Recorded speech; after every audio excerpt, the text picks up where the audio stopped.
Welcome to the Ben Don't Break podcast. We are powered by The Source, Ben's locally owned media company and weekly newspaper. This podcast is our eddy in the rushing waters of local journalism. We are glad that you're taking some of your time to listen to us chat with the people who shape our local community. Support us through our member program at bensource.com.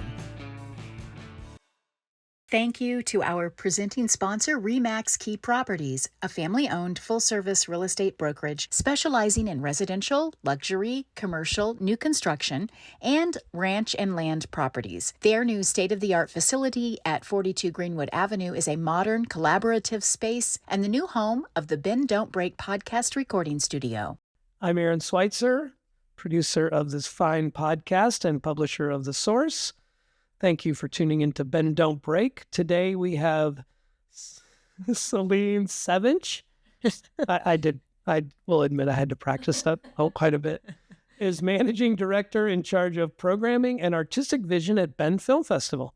Originally from Turkey, she trained as a filmmaker in the UK. She attended international film festivals such as Cannes and Berlinale as a film critic and served on festival juries at prominent film festivals such as Sonoma Film Festival, Aspen Short Fest, and Big Sky Doc Film Festival, among others.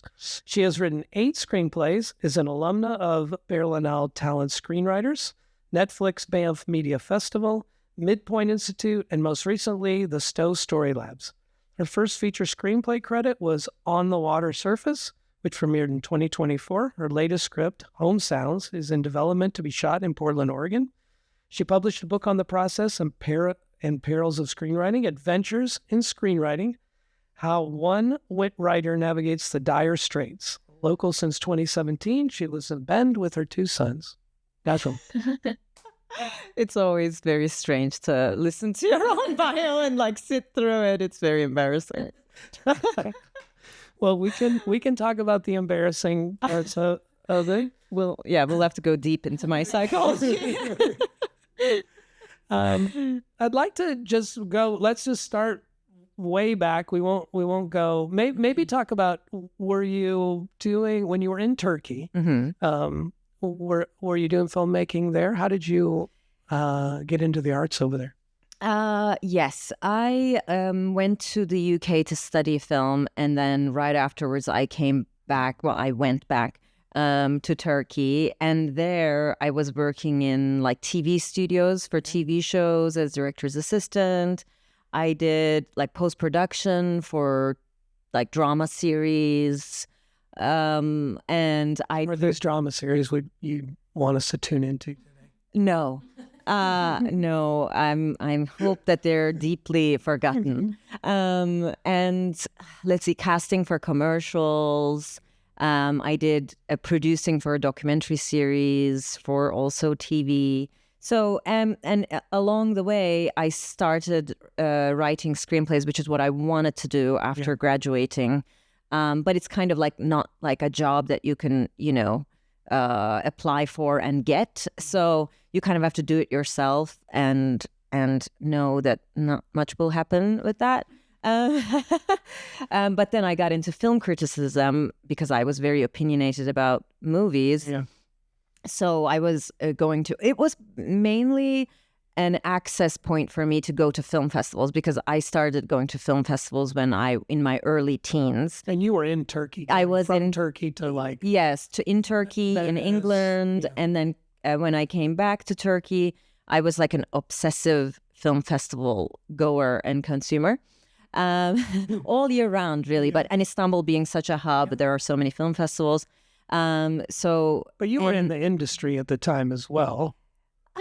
Not in my teens, but yes, early 20s, yes, in the industry. But, filmmaking still kind of stands apart. You can work in commercials, but is that really? I mean, yes, there are cameras and sound, but it's kind of in the service of selling something. Or TV drama series like soap operas in Turkey, which is a pretty famous, especially in the region. And it's not high quality work that you're dying to put your name on. I'm dying to have a video screen in this podcast so we could press play and show some of these Turkish dramas. Like a little cutaway. This is what she did. And film criticism kind of much better with me, but you don't. I mean, I'm sure there are people who make money from film criticism, but it's not unless you're writing for like some big paper. Sure. It's not exactly a job. So I was always drawn to things that weren't a job. Yeah. And I tried lots of things in the film and TV industry, and almost every job I did, I really was like, oh, don't do that again, That was bad. Yeah. All you young aspiring film critics out there. You gotta try them, you gotta try them and see what you like. And yeah, going to film festivals was finally great because then I felt much more a part of the film industry than I was when I was like making things, So I continued watching lots of films, writing about films, and writing my own films.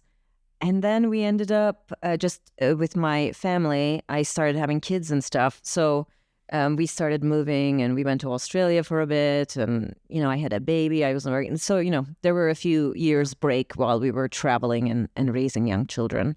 And then we ended up here. So you didn't come from Turkey here. You came via the circuitous route. Australia, and then West Coast for a bit, and then East Coast for a bit, and then back to West Coast. Oh, okay. So even within the U.S., I managed to move around quite a bit. Yeah. And what brought you to Bend? Why Bend? So my former partner and the father of my children really loves the outdoors. I mean, he's a climber, and he wanted like close proximity to climbing locations that he wouldn't have to be away from the home for too long, and raise the kids in a natural environment. Is that why you went to Australia climbing? No, he was also a yoga teacher. So he was like a yoga teacher in Australia. He was like a traveling yoga teacher when I met him, which is what he was doing in Turkey. Wow, I'm like really telling you my whole life story. Fascinating. We wouldn't be asking if when are we going to get this? They're like, I was in Oklahoma and I was married to a non-traveling yoga instructor. So, oh my gosh, yeah. So yeah, we came for the outdoors, like almost everybody who ends up in Bend, I feel like. But then as soon as I arrived here, I went to meet our then executive director, Todd Luby, and I started screening films, like literally the minute I landed in Bend. Because even before I got here, I researched at the film festival here, the local festival.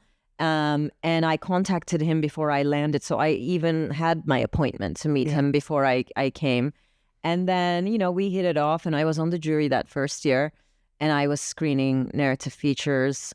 And I worked in production in town with the Northwest Collective. And so I was working and doing programming on the side until our head of programmer, Eric Jambor, decided to move on, and I took over from him. Oh, great. Yeah. Well, I think we talked at Central Oregon Gives Gathering. First, I used to screen for Bend Film as well. It's an enormous amount of work. Yes. Yes. I mean, when people talk about being a screener, I thought, oh, they'll give me 3 or 4. No. And it was excellent. It was an excellent. It was like, here's 30 films. And good luck. And see you next year. Make sure you have a grading system for them. Be consistent. And man, by the time you get to, I'd say 7, you're pretty bleary-eyed and like, I don't even know what the first one was about, right? Well, yeah, you really do. It's kind of like marathon runners, you don't like suddenly do a 10K, right? Like you have to build up to it. Right. So it's kind of like you have to build stamina. And everybody thinks, oh, this is like really glamorous and cool that we're like selecting films. Yeah. But it's actually amazing how many of those people like fall away and kind of like after 10 films, like, are you kidding? I can't do this. Yeah. Like, this is kind of insane. And do you know my number? Annual number? Yeah, what's the number? Give it. Yeah. It's around... Because there's pros and there's amateurs. So like, let's set the standard here. A bragging moment. Yeah, right. I usually screen about 900 films, features and shorts a year just for the festival. For Bend Film? Yes, just for to make the program. Yeah. And outside of that, I watch films for myself. Yeah. I can't imagine that there's a lot of joy after screening like 800 films and being like, I'll just hit enter. Give me one more. Clear the evening calendar. But I'm gonna watch Sinners. Right? That's literally how I watched Sinners not too long ago. I was like, okay, now it's time for Sinners. Right. I mean, it's hard, but you kind of need to cleanse your palate and almost like remind yourself like what a good film is. Yeah. You know, because you do watch a lot of bad films. Yeah. And so you need to kind of constantly recalibrate your idea of what's good. Yeah. So you do kind of need to. It's a part of the job, I think, to always expose yourself to all kinds of films from other festivals, international films, old films, like just to keep things all in perspective and keep educating yourself. Because like anyone who's been in film long enough and deeply enough, I think, knows that you're always only looking at the tip of the iceberg. There's so much to know and so many films to watch at all times. So yeah, like I do think like it's kind of a necessary part of the job. I was shocked at how many bad films you got to screen. Yeah. You know, because when it is, you do think that, I mean, I'd like to think I didn't fall into the trap of thinking it was going to be truly glamorous, but I did think I'd be watching some real gems in the rough. And there were. Yeah. But there were also a lot of non-gems. There was a lot of coal. Mostly non-gems. A lot of coal. Sometimes they're very interesting and entertaining because it's so shocking how actual human beings like got together and got other people involved to do this thing. Yeah. You know, it's kind of remarkable and impressive in its own right, I think. Yeah. We were doing, I did documentaries, and at one point the camera wasn't even on the person in one of them. And I was like, wait, what happened? You know, and it wasn't, it just kind of like moved, and then no one had edited it. And I thought, wouldn't we just snip that right out? Like, right. But, you know, like every once in a while you watch something really good or really interesting in an unusual way. And that, after watching so many bad films, energizes you so much. Like if that was the first film that you've seen, maybe it wouldn't energize you to that extent. But you are so reinvigorated for, you know, what you're doing and what it's all for. And it's kind of a high, I guess, you know, so it makes it worth it. Now that you're in the managing director position in film, what do you want to do? What are your hopes and aspirations? Because they can't keep going the way it is. Nothing does. You know, that is true. But I kind of feel like every year with Bend Film, I was in the last 5 years, I was in a role that had a big say in a lot of the aspects of the film festival, just because the program is basically like the heart and core of what we do, what we produce, what we present. Yeah. So then, of course, how that's going to be presented, how it's going to be marketed, how it's going to, like the venues and the, you know, what are the stage managers are going to say, you know, all of those different aspects of it are an integral part of the process. So I have been pretty involved in the big picture decision-making process already. So I kind of don't see it as like this brand new thing, but like just a natural extension of what I've been doing. And also, you know, people always, like when there's a new role or every single year, people ask me, so what's new this year? What's different? Right. And I'm like, well, what we're doing every year is pretty great. And the films are new every year. And every year we've actually been experimenting a little bit with something. Like we started the Basecamp program, which is the filmmaker retreat that we host, bringing together 40 fellows and 10 mentors. And it's kind of like this industry gathering and career development platform that we started 2 years ago. This is going to be our third. So that was a big change. And every year we're like, okay, we're adding this big thing and let's see what that does, you know. And all that experimentation takes a whole year, a whole cycle to see what are the strengths, what are the weaknesses, what are the changes we need to make this function better, you know, all those conversations. And last year we added a day to the festival.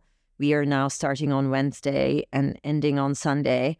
And as soon as we started doing this, the audience was like, why is it not a whole week? Why is it not 10 days? So, but Get to work. What are you doing? Yeah.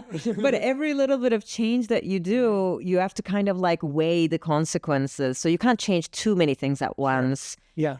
So you have to kind of carefully build, expand, and then adjust. Yeah. So we're kind of doing that. And this year's big change, honestly, is this 3-way shared leadership model. Yeah. Like this is our experiment. Internal, maybe, Internal not so audience That's facing. not sexy. That doesn't grab the audience's attention. Boring. Yeah. It's now a 3-tier management system where you're gonna love what you see. Yeah. The management is really gonna permeate it. Right.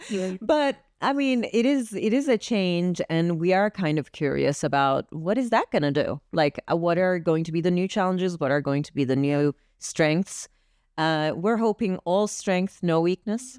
But it's probably going to be somewhere in between. Not to get too wonky, but do you separate duties between the three of you, or do you collaborate on every aspect of it? I mean, I'm sure there are collaborations. It's a group. Yes. Well, like doing everything together would be very time consuming and kind of, taking away from everybody's time and energy. So we were already kind of in our like very specific lanes. Like I've always been the programming person. Christina has been doing operations and has had a big part in the financial aspect of the organization. So she's taken on operations and finance. And Clay, who has been our education director and had started doing more development work, is now doing development and education. So they are pretty like specific departments, but there are organizational aspects to each. Like what's going to be the opening night film, right? What's going to be the closing night film? Like any kind of big impact things. Like should we if we do it this way, it's going to mean something else for the industry. It's going to mean something else for the audience. So if there are those kinds of decisions, it's kind of nice to discuss them, even though I may be the one who's bringing the questions, bringing the final decision making. There's still like, what do we think about this as an organization? Like, because it's going to affect their jobs too. And similarly, we do that for everything, operations, development. It's just so integrated. Like it's not exactly like separate islands. There's crossover, and how it's all marketed kind of affects all of us, and how it's talked about. So yeah, it's kind of very collaborative, but also, you go and do your thing, and then you bring that to the table, kind of thing. It's different for the way people expect to respond to Ben Film or get answers to Ben Film, because Ben Film has always been a very individual identity driven festival. Usually there's one person at the front of the boat. Mm-hmm. So this is a pretty big change. Yeah, isn't it better to have multiple people? Yeah, for us, we get to pick which one we choose to call and do the podcast with. Oh, there's 3 of them. Yeah. It's like we multiplied. You pick, Megan. You just... Yeah, I think more is better in this aspect. Maybe not environmentally, but I mean, especially for an arts organization, our feeling is that it is subjective, it is collaborative. So why not have that be reflective, at the festival and everything else we do? Yeah. And you mentioned that you get filmmakers and industry leaders together. What did you call that conference? Basecamp. Mm-hmm. And I know Sisters Folk Festival has done that with great success with regard to, and you can see it with their incoming, talent and local songwriters, and everybody just gets so excited about it because they do an event afterwards where they talk about it. And I think that's such a crucial part of the festival that people don't really see, but they must see the enthusiasm for industry people in that aspect. Or do you see it, or are they like, this sucks? Why did they drag me to another function? No, this year we brought it into the festival a little bit more. So there's a more public-facing component to it. We brought the pitch competition. So at the end of the retreat, the fellows have been practicing their pitches for their latest project. over the days with their mentors. And then they finally get on stage and do the pitch in front of a panel of judges made up of our mentors. And this year it was in front of an audience. And it's really interesting. Like, even if you're not a filmmaker, especially if you're a filmmaker, of course, you have a lot to learn from how something is pitched and what are the areas that's touched on, the delivery itself, how much of the personal do you put into it, how much of the storyline do you put into it. It's a really delicate, almost scientific design and art to it. So it's very interesting to listen to them, because they will be the stories that you'll see on screen one day. So it's very fascinating. And then, of course, to hear from the mentors, like, you heard something. What did they hear? What did they, what did they want to So they'll critique it in real time. Yes, they do. Yeah. They critique, they ask questions like, that's the thing that I liked about what you did, but this was missing, or I would want to know more about this, or I had these questions, all of that. It's kind of like watching a bit of a therapy session, a storytelling conference. Right. I mean, so many things at once. Anyway, I kind of lost the track of your original question. Oh, how important it is, how big it is. Do you get a lot of attendees for that? Do you come in the audience? Yeah, last year we did get quite a few for local filmmaking, of course, local filmmakers. But we've had the people who were coming in for the festival, who had their films in the festival, they went to that. Yeah. Our jurors went to that. So many people wanted to see it all happen in action. And then to support the people who are pitching, because it's a pretty vulnerable position. Well, pitching is something that happens in almost any industry. I mean, you're going to learn, it's sales. It's just good sales. Exactly. So I think that was special. And just the general response of the filmmakers. I've been to labs and things like this also. And it's very much like, it kind of shows you your North Star kind of thing a little bit. Like, this is what it's all about. And to meet and hang out with people who are in the same boat as you, who are striving to tell their stories, and you exchange not just contact information, but just ideas and where to go next, what to do next. So it's a very invigorating, encouraging process. And it's a very natural extension of a film festival. Yeah. Yeah, I think it's great. I mean, it makes it so much deeper. I think, exactly. Broader. Let's talk a little bit about your own work. On the Water Surface. Oh, I am producing a film of my own and that I'm hoping to direct. But that one, it was kind of what is it, like six? It says that was your first, right? Didn't you? The one that got produced. Yes. Okay. Yes, it's this one. The one that I'm going to direct will be my first one that I will have written and directed. Okay, and that's. But this is the one that I co-wrote with a director-producer team. Okay. In Turkey, and I had written other screenplays before, for myself. But they came along and they were like, "Let's do this together. Like, help us out," because they hadn't written a feature-length screenplay before. So I wrote that, and because they were in charge of looking for funding and producing it, it got made.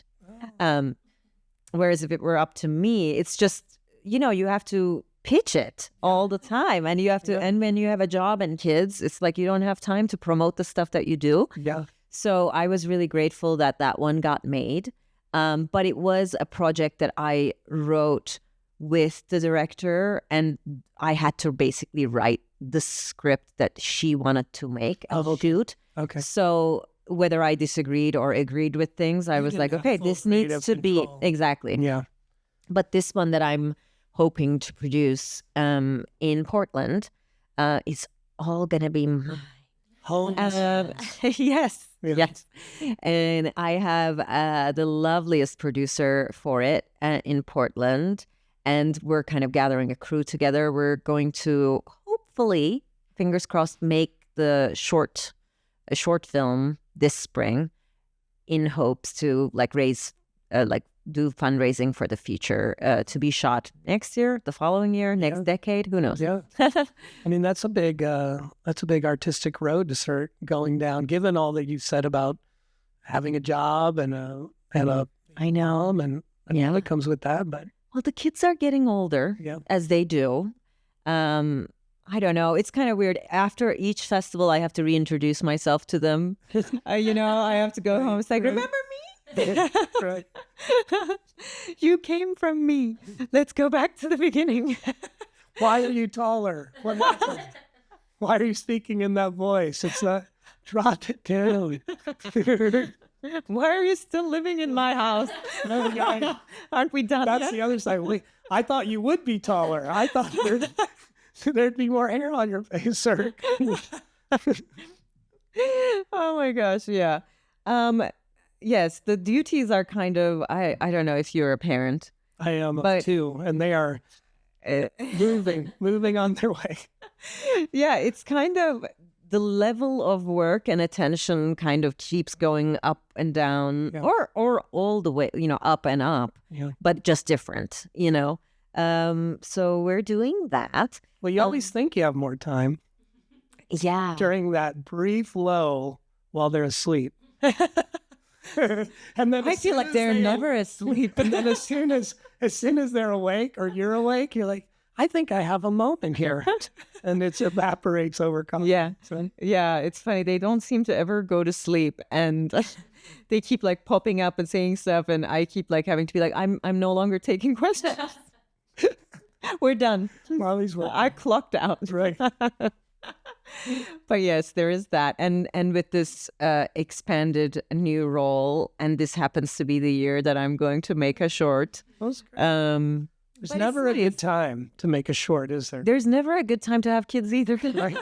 That's right. But we keep doing all those Or things. get married, Yeah. or take a new job. So Yeah. yeah, no, Or a podcast. yeah, never. But here we are. Yeah, here we are.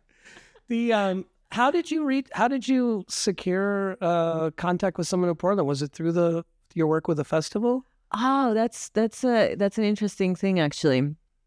So he is I actually knew about him because I know his sister.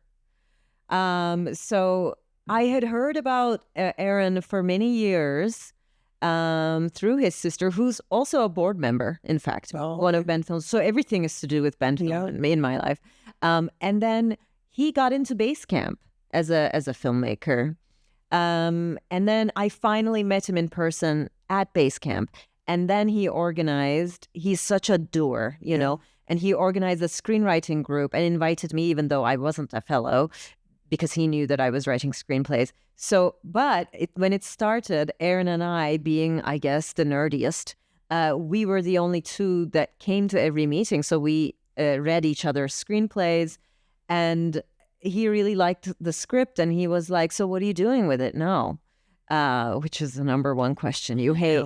Nothing. You know, I'm just being a mom and working. And I said, well, I kind of want to make this in Portland, and I need a producer for it, and I don't know how to find one. I don't have time to find one. And then he was like, well, maybe I could, help you produce it. And then we started working on it together. And then it just kept, snowballing into the next thing and the next thing. I'm just kind of, taking, the step in front of me without really thinking, okay, it's going to be a thing, or I'm going to be this big director now, or like a career change or anything, because I do love what I do. But this was just always on the table for me. And it's kind of thanks to Aaron coming into the picture. Now I feel like I'm employed by him. Like he tells me to do things and I do them, even though it's for my own project. And that's how it's moving now. Yeah. Well, congratulations. Yeah. Well, I mean, that's we'll talk after it's a lot of, you seem to have a lot of energy. I would say, judging by what's happened, you're going to have a lot of steps on that road for sure. Yeah. Last year I bought a house in January, and I mean, I don't know if we can go into this stuff, but I honestly thought I would never buy a house. But I was like, what do people do to buy a house, Like you get a mortgage broker, you just started down the path. Yes. I was like, I'll just take the steps that are appearing. Yeah. And when I was going to see the film, I mean, no offense to my realtors, but I was like, these guys, like, I feel like I'm fooling them or something. Like, I'm never going to buy a house. Like, I felt like such an imposter, like looking at houses as if I'm going to do something with it. But then the fifth house that I saw, I really liked, and it was kind of perfect location, size. And then I was like, so now what do you do when you really like something? And they were like, well, you make an offer. And then I didn't even realize it, but like, you make an offer and you're like off and, running in this. And this is exactly. You didn't think they were actually working, but they weren't. They were like, just keep her walking. Just keep showing her houses. She'll figure it out. I didn't even have to see many. I think they were all shocked. So I was so like whatever. I was biking to each, house. I just wasn't in it. And I didn't believe it at all, but it just happened. And it was a dream that I wanted to buy a house. And this is exactly how I'm approaching the filmmaking process. Like, I'm never going to really make a film, but if Aaron thinks we will, then I will just do what's necessary. Yeah, what is that? Reminds me of that saying, I don't know what percentage, but most of it is just showing up.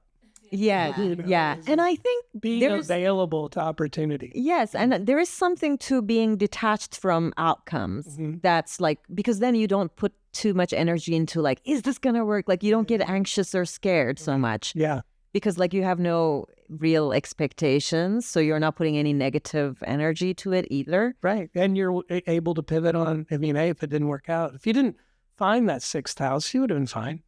Yeah.